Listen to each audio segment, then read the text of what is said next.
Hello, my junkies. This is the correct version of The Detective, episode number 4. If you already heard this part of the story, once we get into the audiobook portion, that is because I originally mistakenly uploaded this part as episode number 3.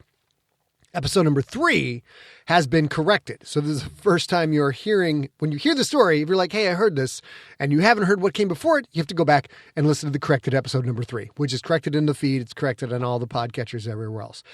So this, what you're hearing now, is actually the correct episode number 4. For this giant debacle, I blame everyone but myself.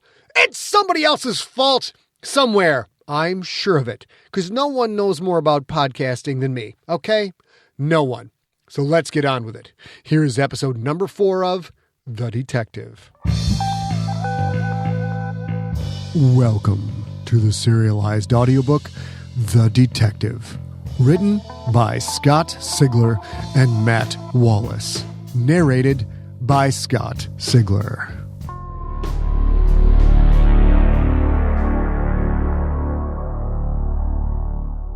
Chapter 10.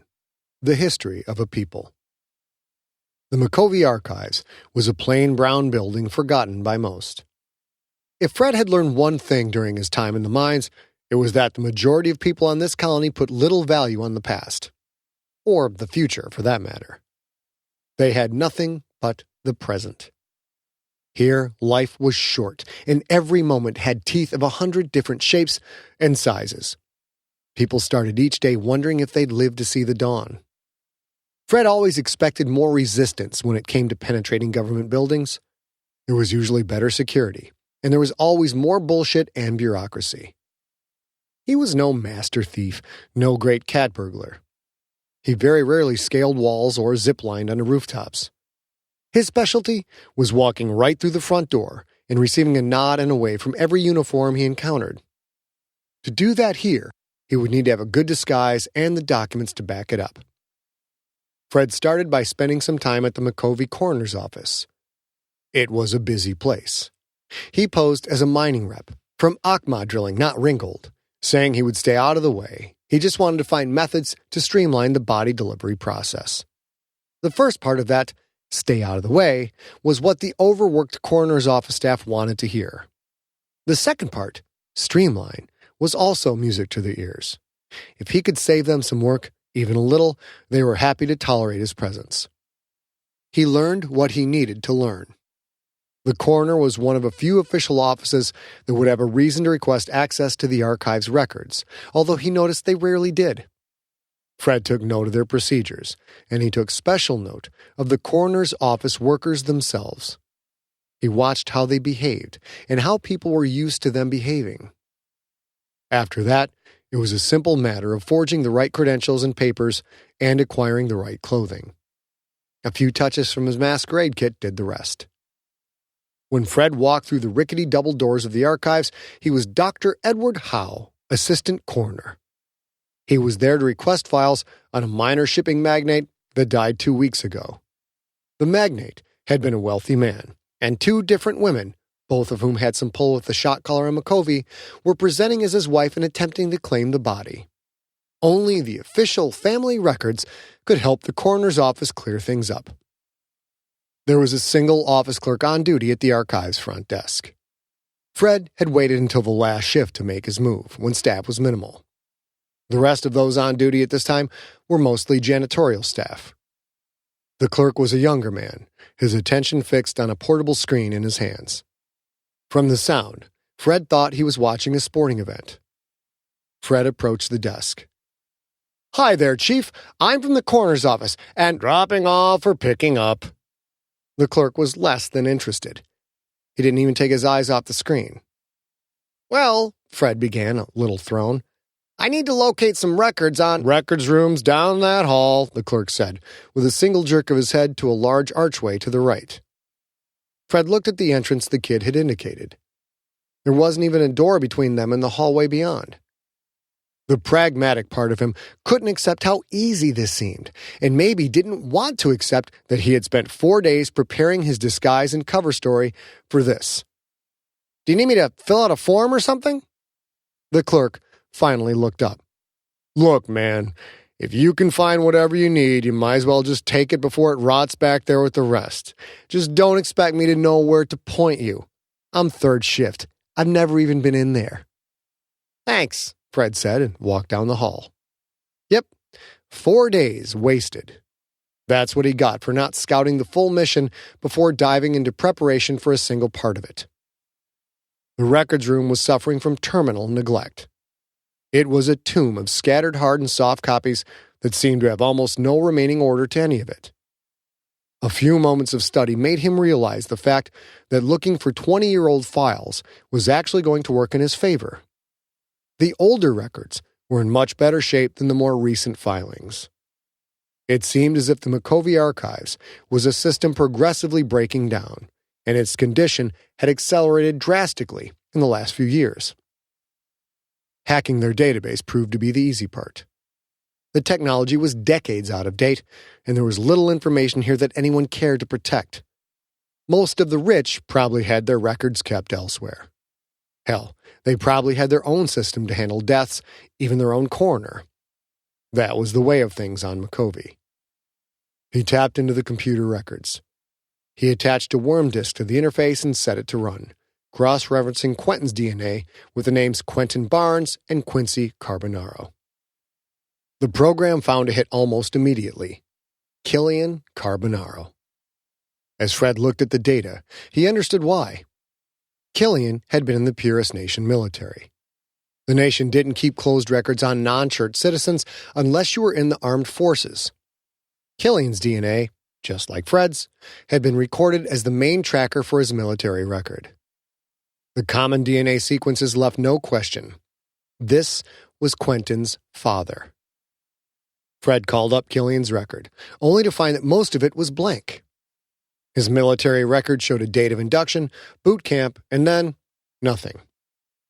"Killian, my friend, what kind of work did they have you doing?" Possibly something high-level, something secret.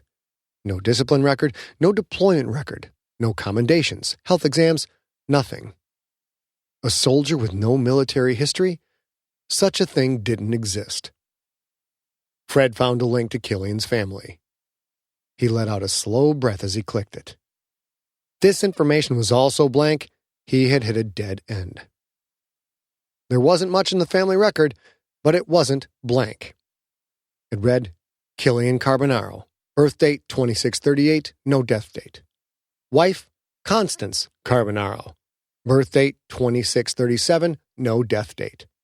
Daughter, Janine Carbonaro, birth date 2654, no death date.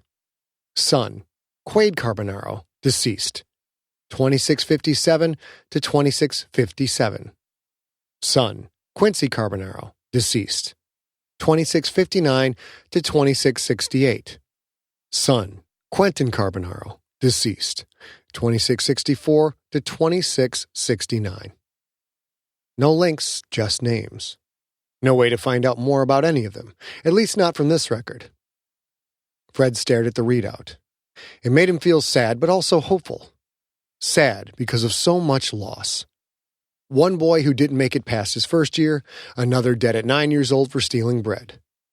Quentin was marked as dead, but that was probably a records error at the overburdened orphanage system.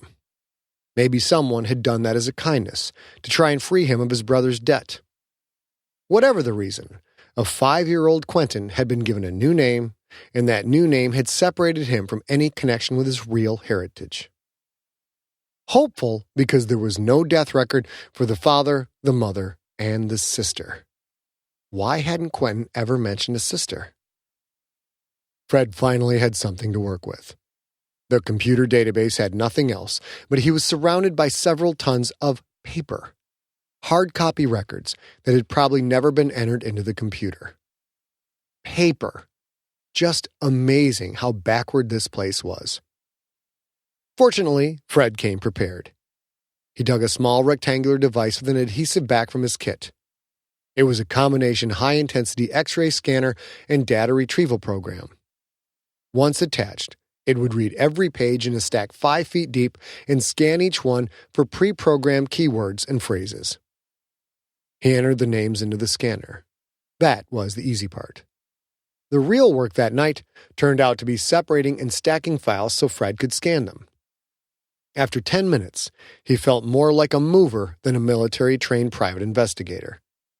He was also working up a hell of a sweat. Maybe he should hire an assistant. In the movies, the investigator always had a young assistant who was willing to do the grunt work.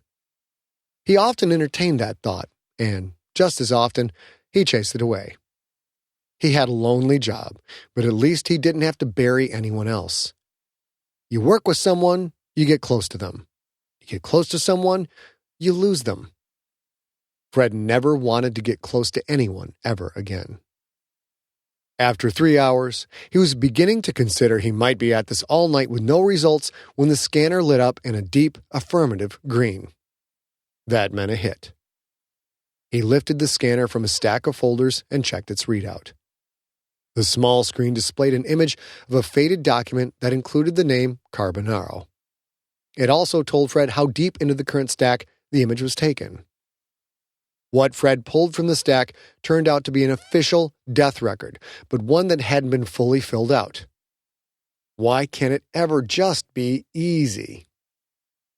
The form had a last name, Carbonaro, and a sex designation, female, but no first name. There was also a destination for the remains, Grim Tyrant Valley. Which one was it, Constance or Janine? One of them was dead. Which would be worse news for Quentin, his mother or his sister? And what news did Fred have, really? Your mother or sister is dead for certain, but the other one is probably dead as well, even though I don't have a record of it. And, come to think of it, your father is also probably gone, because Micovi is the armpit of a system that is the armpit of the galaxy. No death record didn't mean a lot on Micovi. You were lucky if you got a grave, luckier if anyone documented your passing. Killian was probably just as dead as his wife, just as dead as his sons, just as dead as his daughter. No matter which one, sister or mother, Fred knew Quentin would be crushed.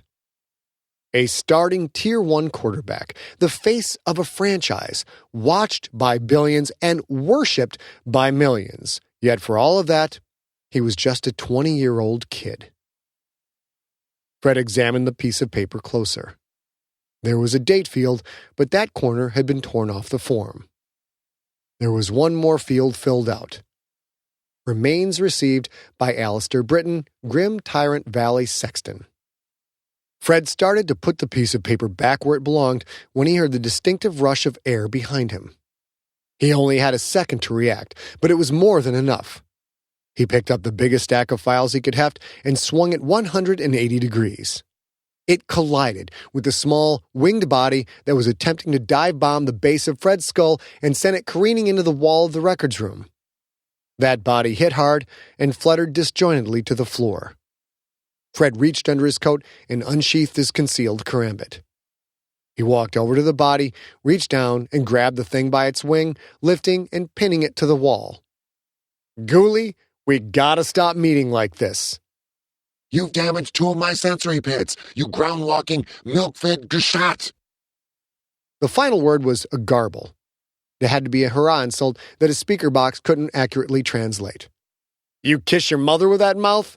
That is, if I even have mothers. I gotta read up on my interspecies biology."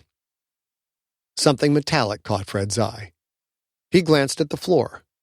Down there was a small needle attached to a curved handle that fit the hurrah's mouth flaps. It was a syringe gun. If Ghoulie had gotten close enough, that needle would have probably gone right into Fred's back. "Ghoulie, what's in the syringe?" "What syringe?" Fred actually laughed and was surprised by the sound. "You know, Ghoulie, I should clip these wings of yours, but I'm not going to do that. Do you know why?" "Because you know I'm connected and that you'd be killed for it?" "No. And you're not really that connected, Ghoulie, or you wouldn't be doing a job on shucking Micovi, where your kind would be killed by most of the sentients here. I'm guessing you're here because you owe someone a favor. Someone powerful. Am I right?" "Then I don't know why you're not going to clip me," he said, avoiding the question about who had hired him. "I'm not going to kill you out of professional courtesy," Fred said. Whatever else you might be, you're a specialist, like me, a very skilled one at that. And that's something I value even if you don't. For once, Ghoulie seemed speechless. Perhaps it was because he couldn't tell if Fred was being honest. Fred then slowly twisted Ghoulie's wing until the little hurrah hissed in pain. However, Fred said, professional courtesy extends only so far.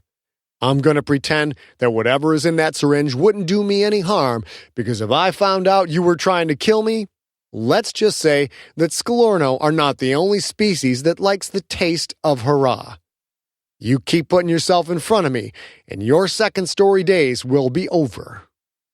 Fred pantomimed slicing the wings from Ghoulie's body to emphasize the point, then released him. Ghoulie's wings began undulating in counterclockwise circles.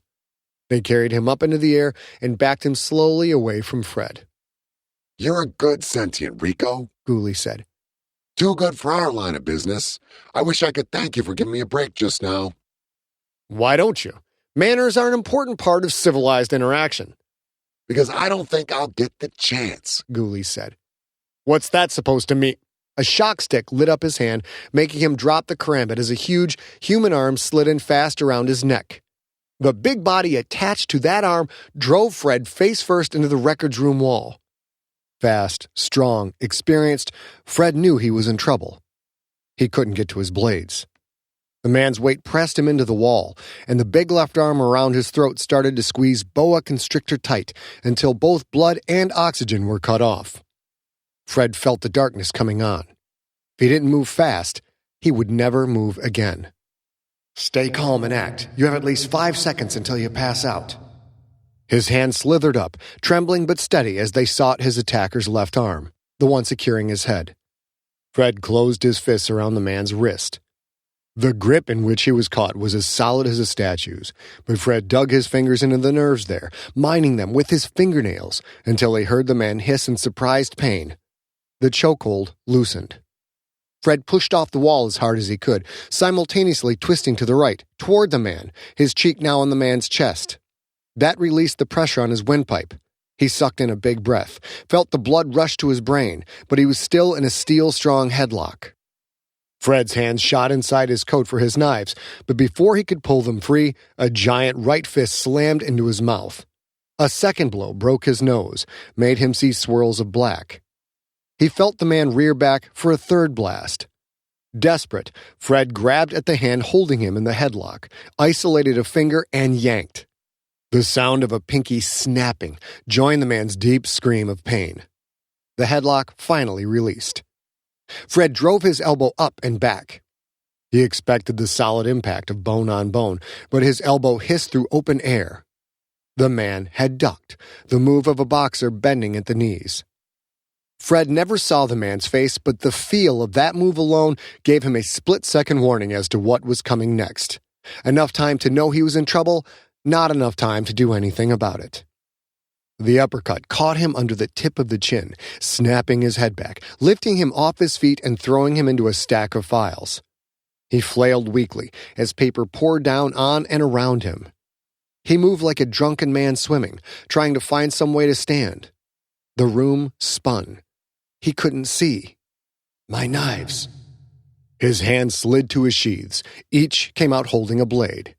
He blinked madly as he waved the knives at nothing, stabbed them in the direction of the big man, hoping to catch the enemy coming in. Fred's feet found their way beneath him. He stumbled to a crouching stance, still swinging and stabbing and slashing at whatever might come his way. A few more blinks, and his head cleared a little. He could see again, see enough to know he was alone. The big man was gone. Fred had never seen the man's face. Fred looked to the stack of papers where he'd been working on the incomplete death form. The piece of paper was gone. So, too, was his worm device. Ghoulie, you crafty bastard. Hey, mister, called a familiar voice from the other side of the records room. It was the clerk from the lobby. What are you doing back here? If you break anything, it's going to be my ass. Fred realized the lazy clerk might well have inadvertently saved his life.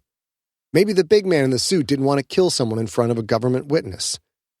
Whatever the reason, Fred wasn't sticking around to find out. He stood on rubber legs. The clerk saw the knives in his hands. "Hey," he said, backing away. Just take it easy. No need for that." Fred sneezed, felt globs of blood land on his chin. He slid the knives back into their sheaths. He forced his feet, which suddenly seemed to be made of wet clay, to start running, to carry him out of the records room. The clerk made some kind of protest, but it was a half-hearted protest at best. Few people wanted to press an argument with someone who carried big knives.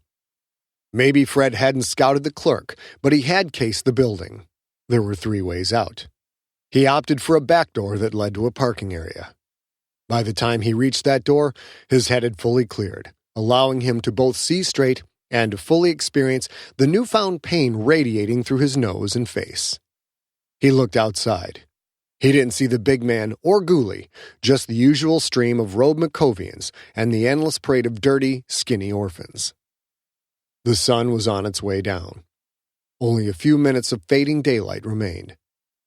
Fred ran across the parking lot, headed for the shadows, and a long zigzaggy route back to his flophouse. He needed to gather up his equipment. He had to find Alistair Britton, sexton of Grim Tyrant Valley, and he had to find him fast. Britton might be the only person who knew the whereabouts of Quentin's mother and or sister. Fred knew that, and now so did Ghoulie. That meant Ghoulie's employer knew it, too. But Fred also had names, had to ask around about Janine and Constance. Something told him asking about Killian was a bad idea. There was a reason that man had a blank military record. Fred couldn't be in 2 places at once. Right about now, that concept of a helpful assistant sounded better than ever. But maybe he could get some help.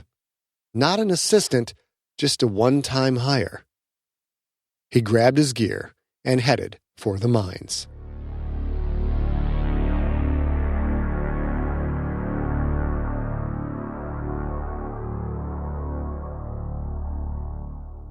Chapter 11. Kearney. Enough people worked at the mines that slipping in among them was never a problem, and it never aroused suspicion. Even though Caleb had ceased to exist, no one gave Fred a second glance. Working as a one-man operation provided certain advantages. He didn't have to pay anyone else, he never needed to have meetings or corporate planning sessions, and he never needed to get anyone's approval to follow the best course of action. But it also had its drawbacks, the biggest of which was that he couldn't be in 2 places at once. Sometimes you just had to get help. Fred found Kearney in the quarry, watching the evening pit fights, sipping stinger juice and cheering with the rest. Inside the circle, a burly, shockingly alabaster-skinned miner was getting his lunch eaten by a slightly younger man who obviously knew a thing or two about the ancient earth art of savate. Fred sidled up to Kearney. "Caleb," Kearney said quietly, almost conspiratorially. "What? Not here," Fred told the younger man. "I need to talk to you for a minute." Kearney nodded, following Fred through the crowd and a few yards up the sloping quarry wall. When Kearney spoke next, he was a little out of breath. Fred didn't think it was from the slight climb. "I figured you were gone, man. Not just from the mines, but maybe from the colony, too." "That's next," Fred said. "First, I need your help with something." Kearney looked excited. "Sure, man. Anything." "I have a job for you. A job that will get you off of Micovi." "Away from Micovi?" Fred nodded. With you?" The young man would have to ask that. "No, not with me. The job pays enough for you to buy a ticket off this rock. Are you in?" Kearney didn't hesitate. "I've been waiting all my life to get out of here. What do you need me to do? Is it dangerous?" Fred nodded. "Yeah, it is. I need you to ask around about 2 names. Janine Carbonaro, 30 years old, and Constance Carbonaro, 45. "Easy enough. I can talk to the guys around here, and—" "Not the guys," Fred said. "The girls. Talk only to the girls." Kearney seemed confused. "What girls? Why?" "Wives, daughters. Janine might not be around anymore, but she would have grown up here. She had to have friends. Constance was her mother, and I think Constance died 15 years ago. That means someone might have taken Janine in. If you want out of here, you have to ask around and find out. Why would anyone talk to me? Listen, you're a good-looking guy. Don't tell me the women around the mine aren't into you. Carney went from confused to embarrassed. Yeah, well, just try for me, all right? All right. I'll hit the market and the replenishing stations. A lot of the miners' wives and daughters work there. Thanks, Fred said. I appreciate it. I need anything you can get as fast as you can get it. I have to go take care of some business. You familiar with Mr. Sam's Barbecue? The place with the brisket? Yeah, I know it. Good. Look for me there tomorrow night, an hour after sunset. If I'm not there, just leave. Come back the next night and look for me again. If you don't see me that second night, don't bother, because I'm not around anymore. Carney's eyes widened. Not around? You mean dead? Fred laughed. I hope not. I mean, I just can't get to the restaurant and I'll track you down later, okay? Now, can you do this for me? Carney sighed. He looked relieved to know that Fred wouldn't be in danger. I can. He hesitated and then said, Who is she, Caleb? Why do you need to find her? I can't tell you. Can you trust me on this? Carney nodded solemnly. I do. I trust you. Those words gave Fred a gnawing feeling in his gut and a distinct pang in his chest. He felt like he was using the kid. In truth, he was. Fred did honestly like Carney, probably more than he should, but he was exploiting the kid's feelings to get information. It was part of the job, but that didn't mean Fred liked it.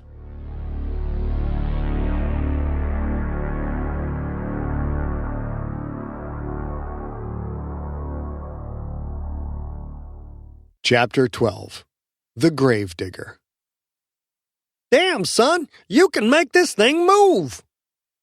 The tires of the sandrail skimmed the brittle, purple dunes with the wild speed of cannon-fired stones skipping across the surface of a pond.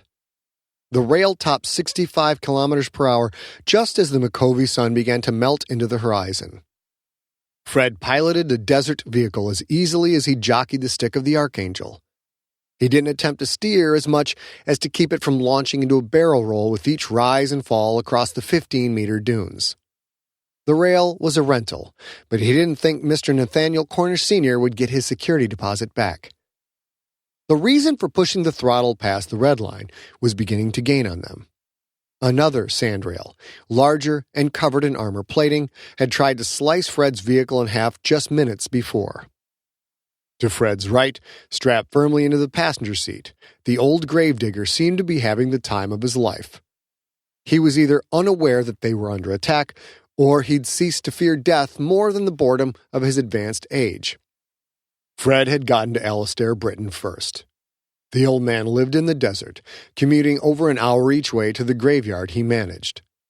Fred had found the old man swilling stinger juice in front of a dilapidated trailer that was slowly sinking into the side of a dune. Fred had been there only 15 minutes when they had both seen the sun reflecting off a much larger, much faster sandrail, clearly heading toward the old man's isolated home.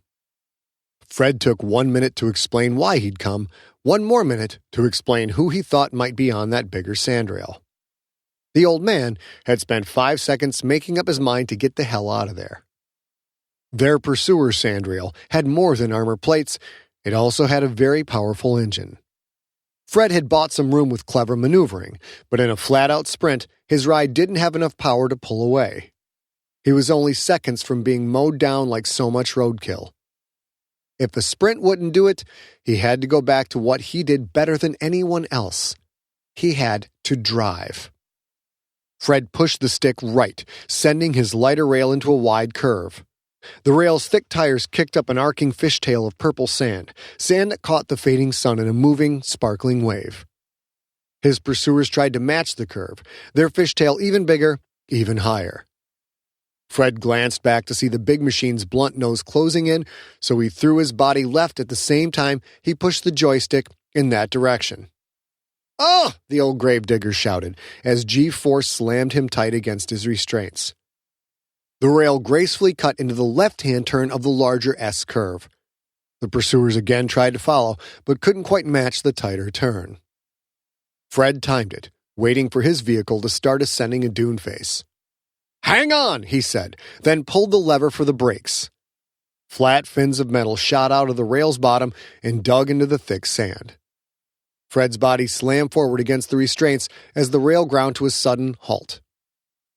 With the squeal of metal and a head-jarring thump, the pursuing rail's left side ground along the rear right corner of Fred's rail. A secondary thump rocked Fred's rail forward to teeter on the dune crest, but the pursuing vehicle sailed past that crest and knocked off balance from the impact. It rolled sideways down the dune face, tumbling and spinning and kicking up huge sprays of purple sand. Fred pushed the brake lever back down, making the fins recede into their housing. He gunned the engine. His rail rocketed down the dune face.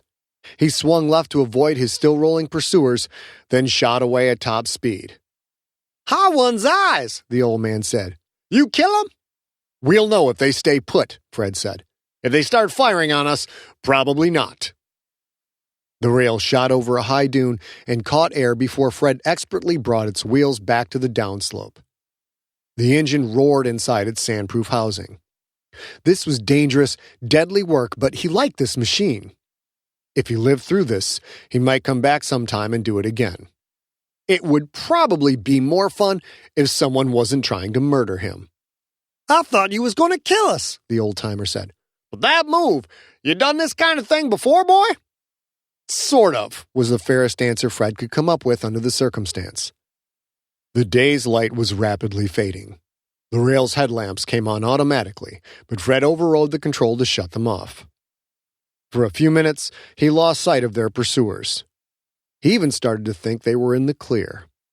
Then a cluster of lights appeared in the distance behind them.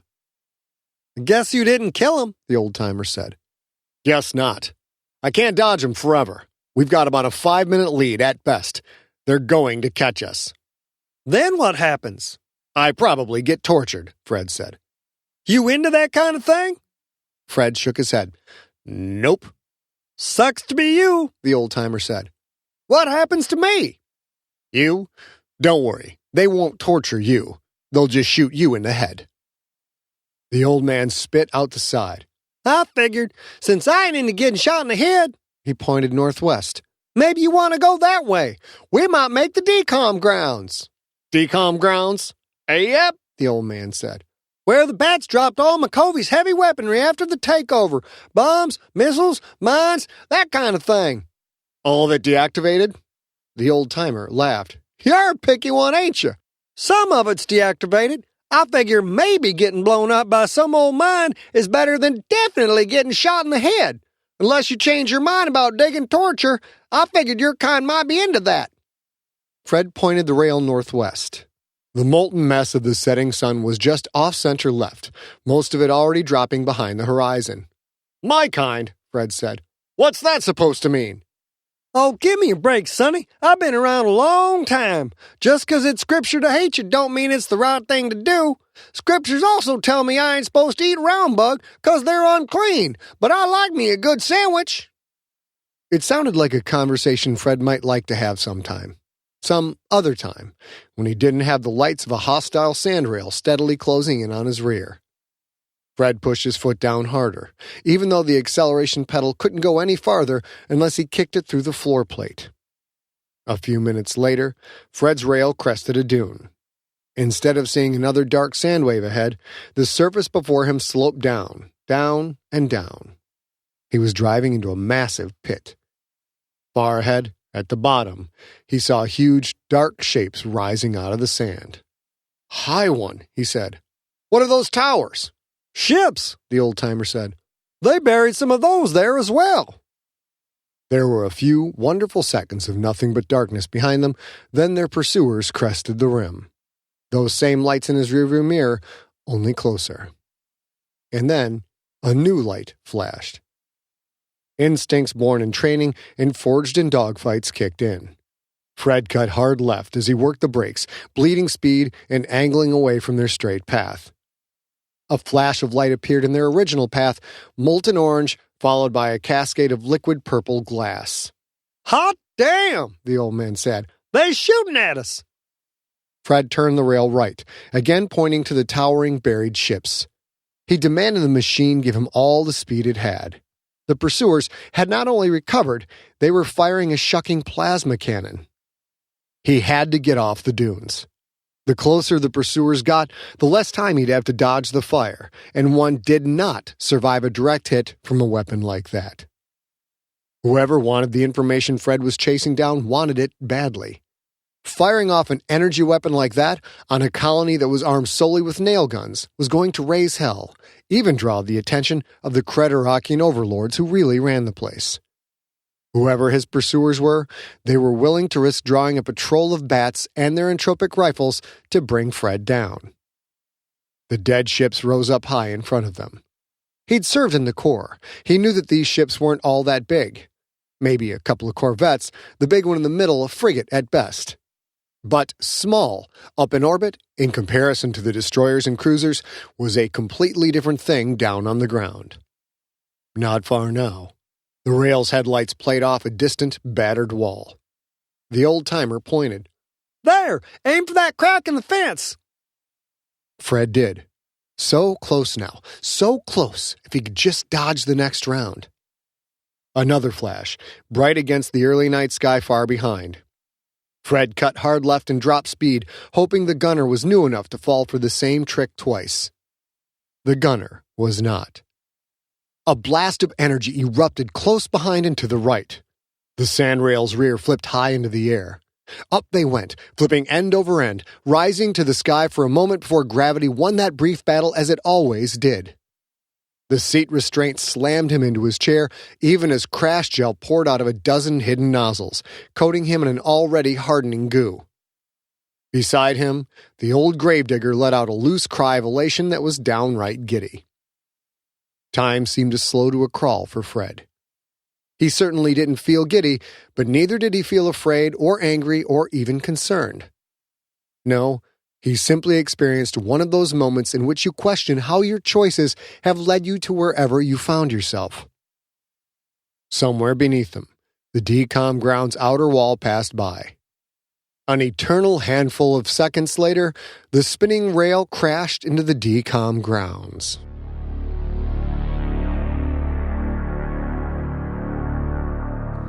That was episode number 4 of The Detective. Once again, we accidentally posted this part of the story originally as episode number 3, which is now fixed in the feed.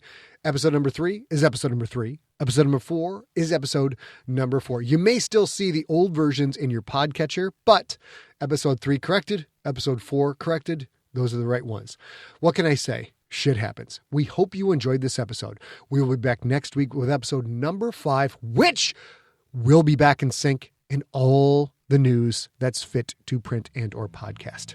Until then, I will talk to you all real soon. It's someone else's fault! You have been listening to The Detective, a Galactic Football League novella. The Detective is also available as an ebook and as a full-length audiobook.